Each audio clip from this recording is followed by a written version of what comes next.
Okay, everyone, thank you for joining us here for our weekly Wednesday media briefing. We are live with the media here on Zoom, and we're also broadcasting live on Facebook. We will begin, as always, with County Executive Marc Elrich, and Dr. Travis Gayles, our County Health Officer, is also joining us as usual. Mr. County Executive, take it away. So I just want to give you a real quick update on where we are in the COVID process and the reopening process. Probably within the last half hour or so, we released a graph showing what we think phase 2 will look like and phase 3 would look like. The highlights from that are that we're going to continue to expand childcare availability as the state does. We are going to allow fitness centers and gyms to reopen with limitations of one patron per 200 square feet of space.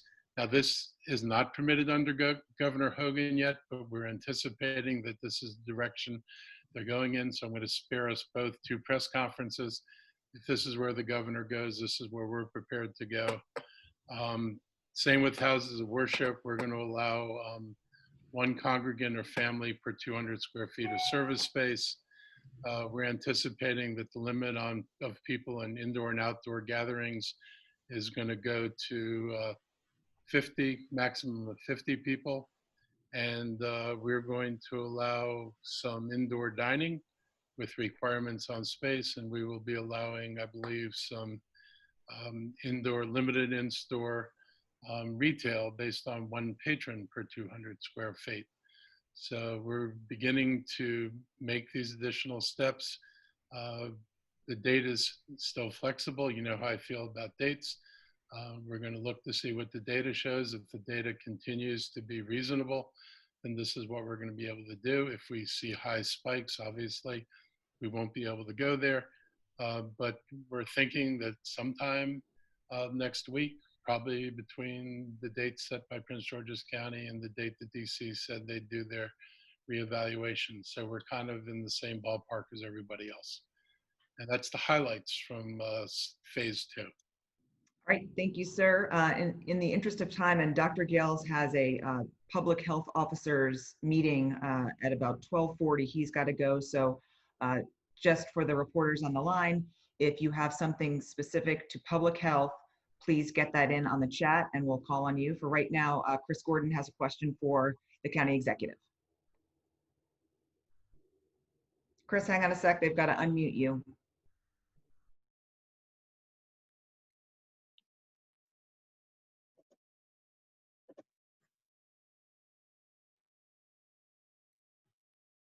Am I unmuted? Yes, sir.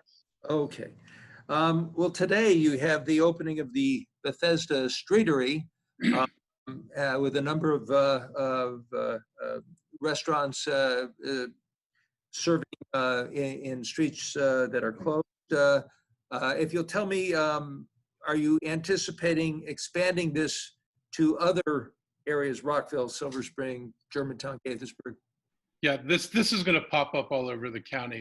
You know, we've let them know that if they want to do outdoor seating in parking lots, they can go ahead and do that. Normally, this could involve a typical process of complicated regulations and stuff. And we've just said if you want to use the outdoor parking lots, they're able to do that. That's easy for them to do. It's not county property. We're looking at closing streets in other parts of the county to accomplish the same thing. We want to make sure that everybody can be able to get some options in outdoor dining wherever they live in the county.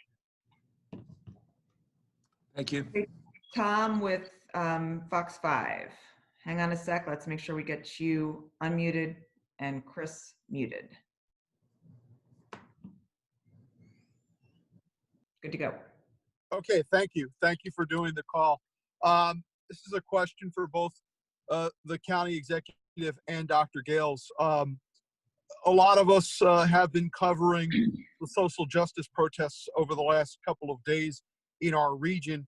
And as you know, Dr. Fauci and the Centers for Disease Control have voiced concerns about a spike in COVID-19, especially amongst people who have attended these rallies. Clearly, our region has been at the center of that is there a scenario which you could imagine and any metrics as to you having to roll back the phases and having to reverse the openings that you've announced so far or plan to announce next week? I mean, I'll let Travis answer that mostly. I mean, what we're hoping is we don't see a spike. I mean, if you look at our data, you know, and compare our charts with other cities that had really bad cases, you know, you see this long upsloping line that gets really steep in other places. Ours kind of started going up and then we were able to level it off. But we're trying to stop as a resumption of that curve, because that would put our hospital capacity and our medical capacity in general at risk. So we're hoping we don't see that. And, you know, I was at a couple of demonstrations. I saw what people were doing. Largely people were wearing masks and, or face coverings, I should say. And I'm hopeful that doing that minimizes whatever negative impact there is from this. I'll let Dr. Gayles. What I'd like to say is we've been very clear from the beginning that if at any of our stages, regardless of any activity that may be, uptick cases may be attributed to, that we would continue to evaluate the status of our metrics. And if we saw an increase in cases or a significant increase in any of those metrics, that would give us pause and give us reason to go back and reevaluate where we are and potentially go back in terms of reenacting some of those restrictions. And so that is a policy that we've taken from the very beginning, not specific to the gatherings that have happened recently related to social justice. And so I just want to make sure that folks understand that we will always continue to use that as a guiding post. Now, certainly we do, you know, much like other jurisdictions, are we made sure to give advice to folks if they were going to participate in gatherings. Here are some things that you should do to minimize the risk of transmission and to protect yourself. I think we talked about that on last week's call to provide some of that guidance. And so we'll continue to see, but we will look at the totality of the numbers in the context of where we are, because what's interesting, we also are seeing in other places across the country an uptick in cases that have not been attributable to large gatherings, because we've seen the impact from 10 to 14 days before, and that could be attributable to reopening too quickly or too liberally, that may cause that. So I say all that to say that we're looking at all of those different factors, and we'll continue to look at the data. And if we do see an increase in cases or an increase in those metrics, we would have to reevaluate where we are. Thank you, Dr. Gayles. Before we get to Rebecca Tan from the Washington Post, I just wanted to make 2 points. If you're just joining us on Facebook Live, or if you're actually on this Zoom call, for all of the reporters joining us on the Zoom, the news about our plans to move to phase 2 reopening was tweeted this morning from the county executive's account, and that is MARC_ELRICH. And the Montgomery County government Twitter account also shared this news about the plans for phase 2 reopening. Reporters, if you've got a question, please put it into the chat box and we'll take you in the order in which those questions come in. And Rebecca Tan from the Post is up next. Hi, thank you both for doing this. A small related question for Dr. Gayles and then a question for County Executive Marc Elrich. The first, I just want to clarify. So there's no evidence yet that the large gatherings, the protests have led to a spike in cases. I'm wondering if you could clarify on that. And the second thing is, this past Tuesday, Montgomery County Council members declared racism a public health emergency. I'm wondering if both Dr. Gayles and County Executive Marc Elrich could say if there's anything from a health standpoint, a public health standpoint, that the county is planning to do to address racial inequities, racism. I know the county has done things before, but I'm wondering if there's anything new, any changes that you guys would like to telegraph and announce to residents and constituents who I know are very concerned about this matter right now. Sure, well, I'll take the first question in terms of the impact of large gatherings. So as we've talked about before, it can take anywhere from as little as 2 to 4 days for an individual to develop symptoms, upwards of 10 to 14 days. So the impact of a particular exposure or an event it can take up to 2 weeks to really get a true sense of the impact of exposure. So the short answer is we'll have to continue to follow over the next several days and the next week to see if we do see any rise in cases and potentially attributable to large gathering activities. Based upon what we have seen so far, as we've actually, for our jurisdiction, have continued to see a downward trend of new cases. Now, the last 2 days we've had over 100, but before that we had one day of 84 and the previous day at 110. So the key will be is if we see what do those numbers look like over the next week, to take that into consideration. But where we are now, we've continued to see improvement in our new cases, and the 3-day averages that we've been using as a part of our metrics have continued to trend downward. That is also in the setting of increased testing. We have tested more residents of our jurisdiction than any other jurisdiction across the state. We've tested over 68,000 residents, which is approximately 6.5% of our population. We have completed over 76,000 tests, and our 7-day average for test positivity is actually now at 9.5%, which is significantly lower than where we were at the height, or at least the first height, over 30% in terms of test positivity. Now, as it relates to shift a little bit to the question of public racism as a public health issue, you are right. The county has done a lot of work, both in the public health space and on the legislative space, in terms of looking at racial equity as a social justice issue. Within the public health space, we have prioritized using data to tell a different story. And so we've put out a number of reports that talk about race, talk about geography, talk about gender, talk about health disparities and inequities across the county to help our elected officials and policymakers to help advise that process. So that will continue to be a priority. We have also utilized an approach of health in all policies, which really targets looking at social determinants of health and the impact that they have on health outcomes. And we've provided education to all of the departments across county government to help them understand the impact of their related decisions and their policy areas on health outcomes. Now, one of the other things that we're doing right now is pulling all of those old toolbox issues or tools in our toolbox to be able to highlight those areas where we've seen the most cases. So our epidemiology team has identified the zip codes where we've seen the most cases and are looking across. So not only what do those zip codes look like as it relates to COVID-related illnesses and deaths, but we had a previous report looking at zip codes about 1.5 years ago. So what do those zip codes look like in terms of education, socioeconomic status, health outcomes, access to care, and chronic disease burden? And what we have found is that many of those same zip codes don't score as high on good health outcomes. And so as a result, we are working with everyone from our chief equity officer to county council to the executive branch to develop strategies that are not only addressing the short-term issue in terms of COVID-19, so making sure we have enhanced testing, very specific partnering with agencies within those zip codes to do more effective, robust contact tracing, but also thinking about what are the long-term systemic strategies that need to be put into place to improve the overall health outcomes of those communities so that they are not predisposed to having adverse outcomes or more COVID-related outcomes if this happens in the future. Mr. County Executive, did you want to touch on that? Yeah, I'll touch on, I guess, the more governmental social service side of this. First of all, thank you for that question. And it's pretty open-ended, and I'll treat it as an open-ended question.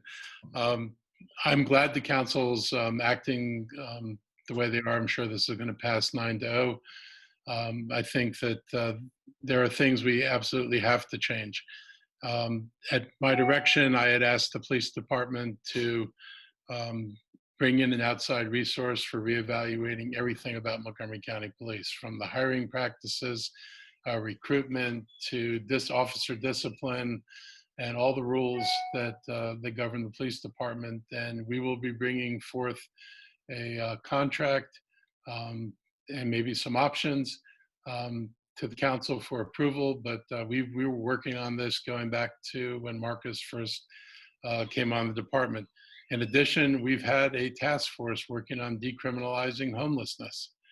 And so this will be the opportunity for us to bring their work forward to look at what we can do to decriminalize homelessness. If you know anything about what happens to homeless people, they just get caught in the vicious cycle of, you know, one violation and the rest after another.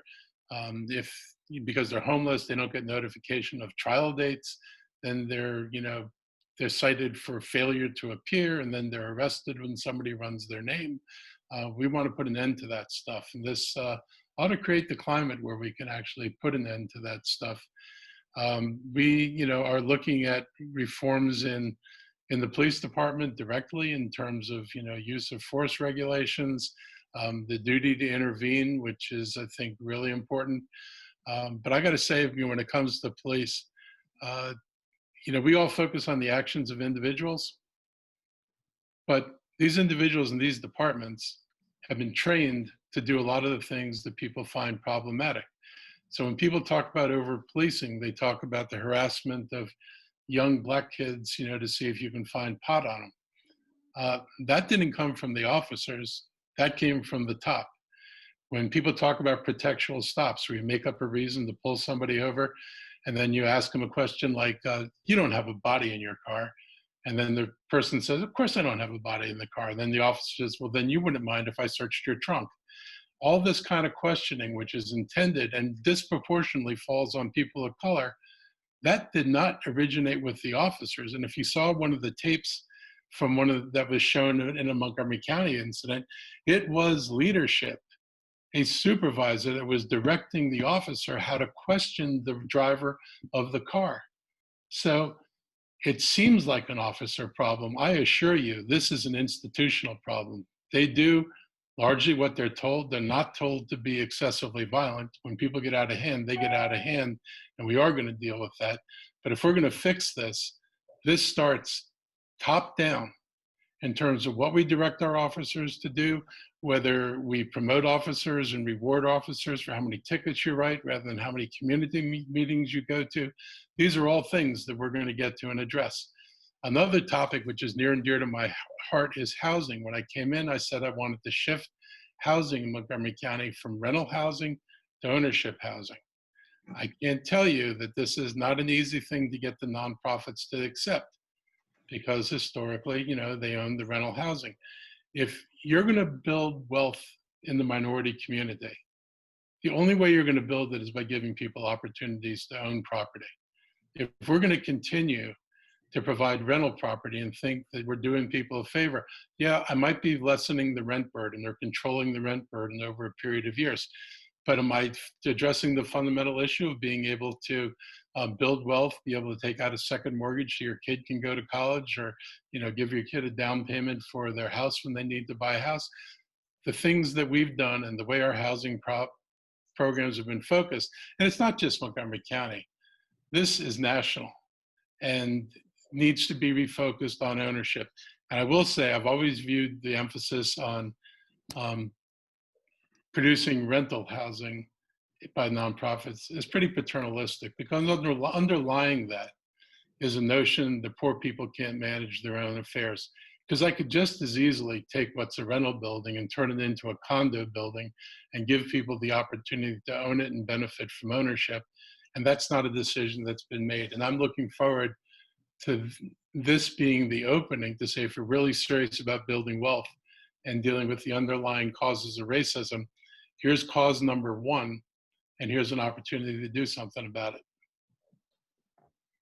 Thank you, Mr. County Executive.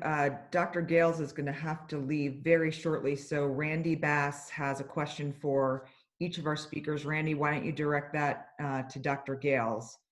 Certainly, and thank you for having us on the call today. Quick question. When it comes to the county's ongoing response to COVID and moving into another phase, what lessons have we learned from public health crises and pandemics of the past? How are those lessons being applied to our COVID-19 response and influencing our decisions today? Sure. Good afternoon, Randy. That's a great question. We could probably have a press briefing on that for hours to talk about best practices.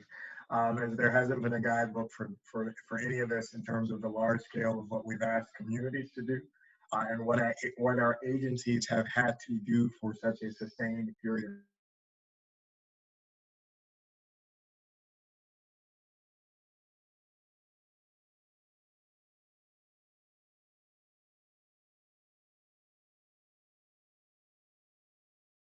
For example, we have created a public health advisory board or advisory group to provide guidance to the health officer and our public health team in terms of the metrics that we're looking at to reopen. Are we looking at the right things? What other things do we need to be looking into to make sure that we can maximize the safety of our residents, both in the short-term setting as well as long-term, because we want to make sure that the work that we're doing is implementing strategies that are going to be impactful and keep us safe for a long time. And so we recognize we're not the experts on everything. We have lots of staff who have great expertise and knowledge, but we're reaching out again and looking at other places to learn from them in terms of how we can improve what we're doing. So I think that's a big answer. I think part of the other challenge is some of the lessons that we've learned, we honestly are doing the best we can. So for example, with a new outbreak and a new pandemic, you're constantly learning new information. For example, I think back to the whole, all of the data in the very beginning recommended that the majority of cases were related to travel. Well, it would have been great if we could test everybody that wasn't specific to a very narrow travel history. And within that, our testing capacity was significantly limited. So we weren't able to do broad-based testing to factor in community transmission, which at this point has caused this overwhelming majority of the cases that we have. Similarly, I think another thing that we learned, and we will be able to move forward on next time, is that asymptomatic individuals do transmit.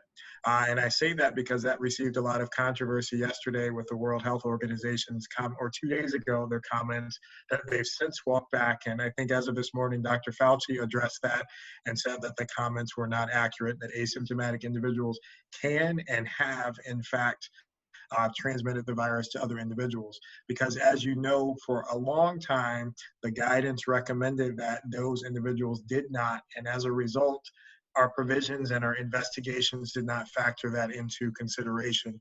The minute we found out, obviously that changed. Now we have face covering mandates in place, as well as that being an important component of our contact tracing investigations, knowing that the period within which an individual is infectious goes beyond just when they develop symptoms. So those are a couple of things that I think that we have learned already and have implemented and used to guide our process as we move forward. And the hope is that it's less about necessarily getting it right immediately. It's more along the lines of when we find out that information, being transparent and reporting that to the community and adjusting and tailoring our response accordingly as quickly as possible. Thank you, Dr. Gayles. Any chance we can keep you for a minute or two longer, or no? I got a minute. I do have to shift over. So if there's another question, happy to answer.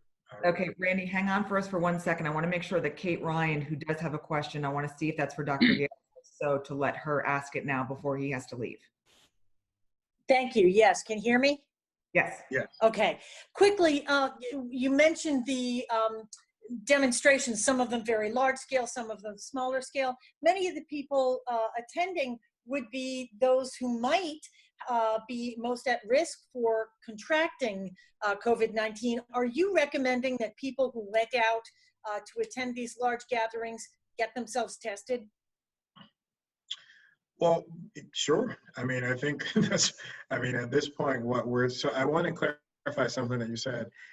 The folks going aren't necessarily more at risk of contracting COVID-19. So it's very clear right now, all of us are susceptible to contracting COVID-19 if we're exposed.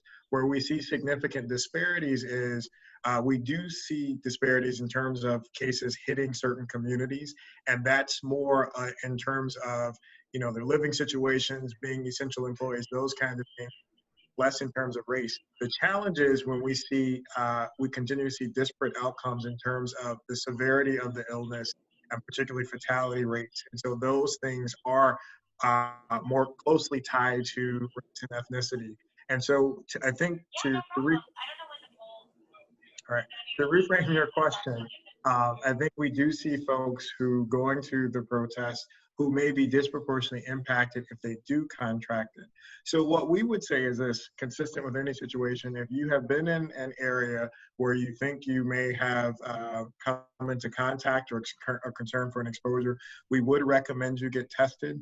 We have a host of different testing options in the county, both that are provided by the county as well as through your healthcare provider. And one of the great things, and this actually goes back to the question, the previous question, one of the best practices is that testing criteria now includes a category for asymptomatic individuals to be considered. So within that, it's anyone who has a known contact or, an activity where social distancing may have been difficult to sustain and maintain, such as being in a large gathering setting.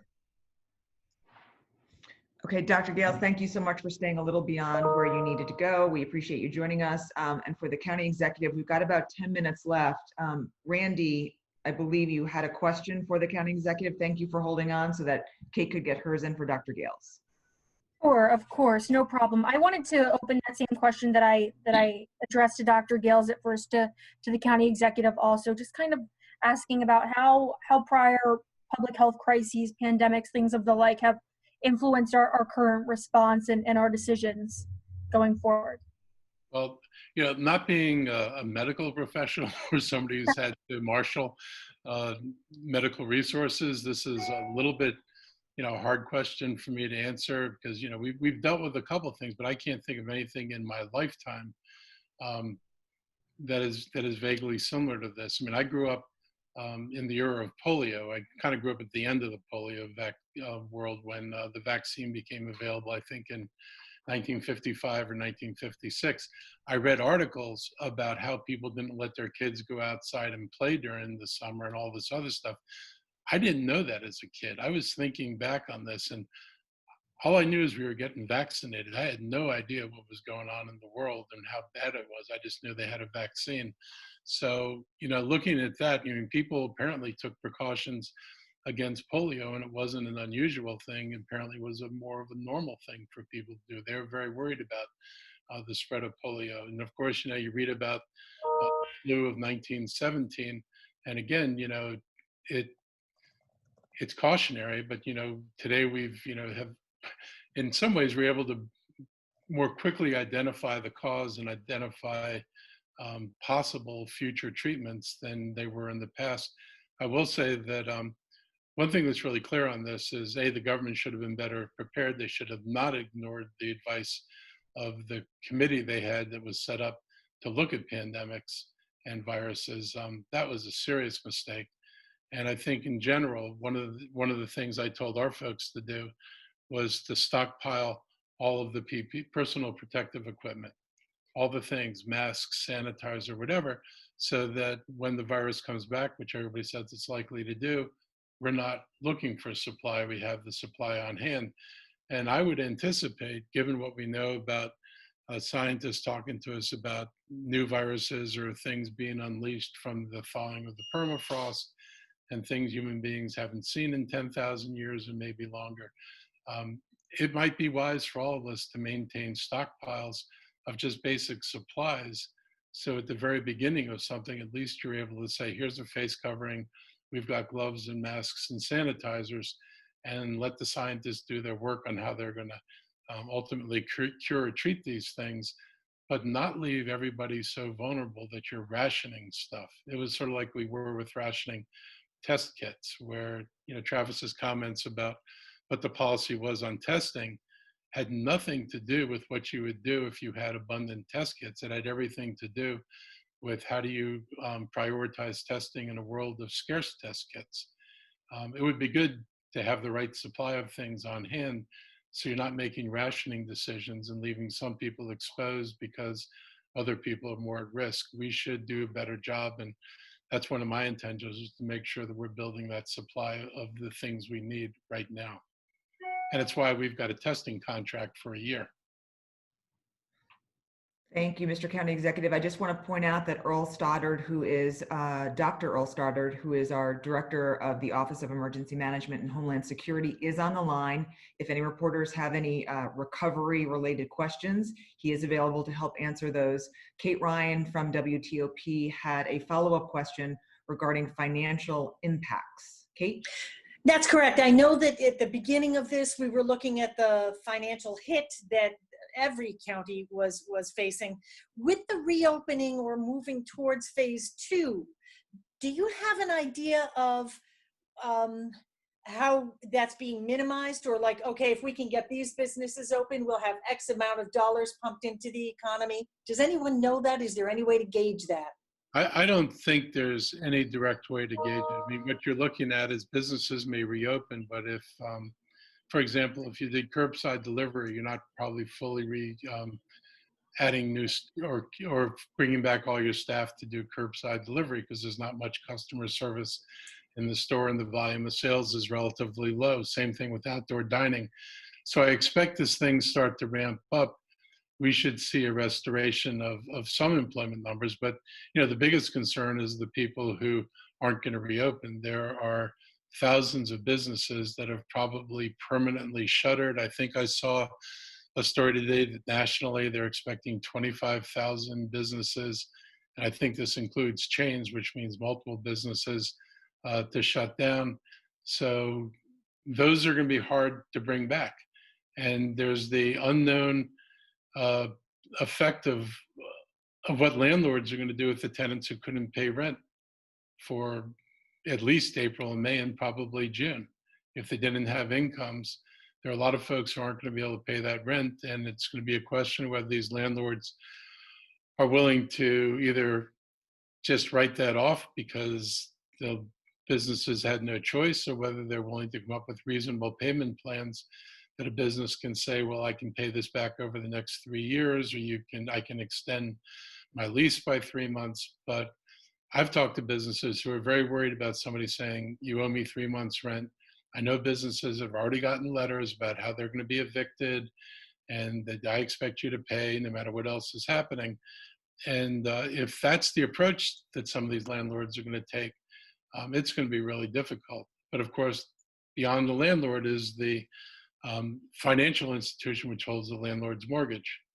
And this is, in my mind, this is a place where everybody has to take some kind of hit. If the banks insist on mortgage payments, landlords are pretty much going to insist on rent payments. And there's got to be an understanding that this needs to be worked out across all sectors, because if they don't do this, you're going to wind up with a lot of empty retail space, and the other side of that is much higher unemployment than needs to be. I'm a believer that if we had the willpower, we could speed up the economic recovery of this country just by doing what it takes to move forward from this day as if the past happened and now we're going forward and we're not going to make people pay for all the damage that was done in the past. But to the extent that people expect to get made whole for what happened in the past, I think it endangers the ability to recover in general. Kate, you've got a quick follow-up, and then Tom from Fox 5. That's correct. In terms of minimum wage, some small business owners would like to see the minimum wage frozen. There are others who are saying if you do that, it makes recovery for the person receiving the minimum wage much tougher. Do you have a thought on that? I'd rather not freeze it, but that's discussion I'm sure people are going to want to have. I don't think it's terribly helpful. It reduces buying power. It's, you know, it has economic negatives attached to it. But I understand people's concerns, and I'm sure it'll get discussed. Tom, Channel 5. Thank you, County Executive. I was not on the call last week, so I haven't had a chance to ask you about this. 2 weeks ago when we were in Kentlands, I'm sure you remember, it was a very emotional afternoon. You took a lot of heat from the people that were there. A lot of them were angry. They were outspoken. You engaged in a very vigorous back and forth with them. and I haven't had a chance to ask you about this. 2 weeks later now, has that impacted, influenced, informed any of the decisions that you've made as you move now into phase 2? And what do you think happened that day from your side of the lectern, County Executive? Well, I mean, I thought it was kind of an ugly demonstration. You know, that was ironic because I was talking about reopening, which is the very thing that they've been most vexed about. And I thought they would have wanted to hear that. And I thought they would have wanted other residents to hear that, but that apparently wasn't what they were interested in. I was fascinated by the interview with one of those people who was at that demonstration in Bethesda Beat yesterday, who apparently thinks this is some fiendish communist socialist conspiracy. I'm not sure to what end they think this gets us. I mean, as a government official with admittedly somewhat liberal leanings, I need businesses to be open because I need employees working and I need businesses paying taxes so you can provide the services that this county needs. This is just a fundamental issue of how you restore economic health. So we didn't do any of this in order to cause economic damage, which is what they assume. We did this to keep people from dying. And I hate, weighing the cost of a death versus the impact on the business. I'm always brought back to when I was growing up, when Ford engineers calculated the cost of lawsuits to Ford for the Pintos that blew up versus the profits to Ford from selling the Pinto. I don't believe in trading human life against money. I just think it's a bad bargain. So we made really hard decisions. That protest didn't influence what we're doing because we've always said as conditions improve, we continue to open up. And that's exactly what we're doing now. We've gotten an improvement in conditions. We think we can open up. Hopefully there's no spike that's unexpected, but tomorrow will probably tell us that because sometimes there's a delay in reporting of testing from the weekend. And that's probably what we saw in some of the earlier weeks with spikes.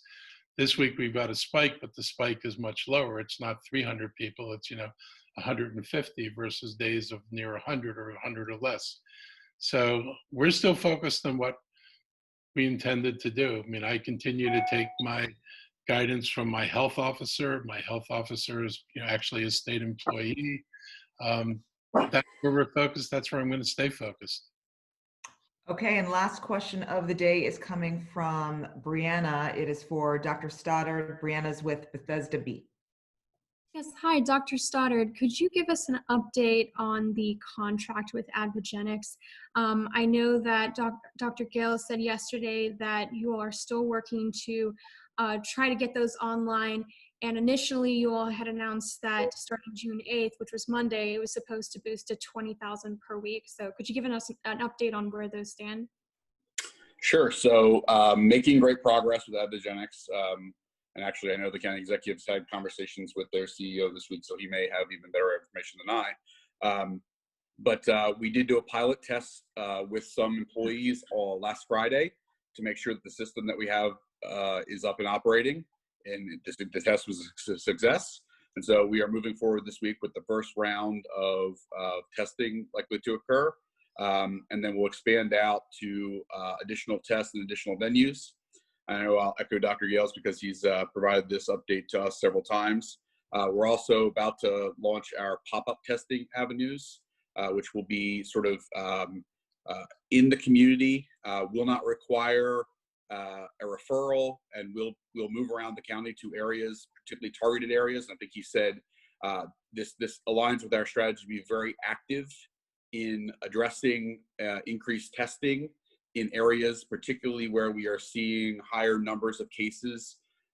We've talked about the 20902, 04, and 06 zip codes many times. There are others where we have a higher number of cases, and we'll target those pop-up testing opportunities there. And so, yes, the Advogenics contract is expanding. A lot of what the work has been done has been on the data entry portion of it, because obviously, Linking, administering the test is one thing, but making sure you can link it back to the patient is a big thing as well.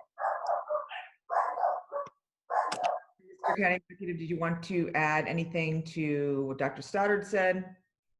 Look, I think what Dr. Stoddard ended on is the thing that we had to resolve was how do we input the data fast enough at the volume we were intended to input the data, and how do we make sure it connected both to the state system and also got information back to residents. I've talked with the company several times, and everybody's been very anxious to get this worked out so it's a smooth process, and so that we're not handing pieces of paper back and forth and unable to report the data to the state. So my understanding is that those issues have been resolved in the way they needed to be resolved. Sometimes it's ironic that you get the test handed to you and then you discover that you've got a software glitch. But that's life. All right, well, thank you everyone so much for joining us today. The entire briefing is available on Facebook, and we will see you again here next Wednesday, if not sooner. Take care, be healthy. Thank you.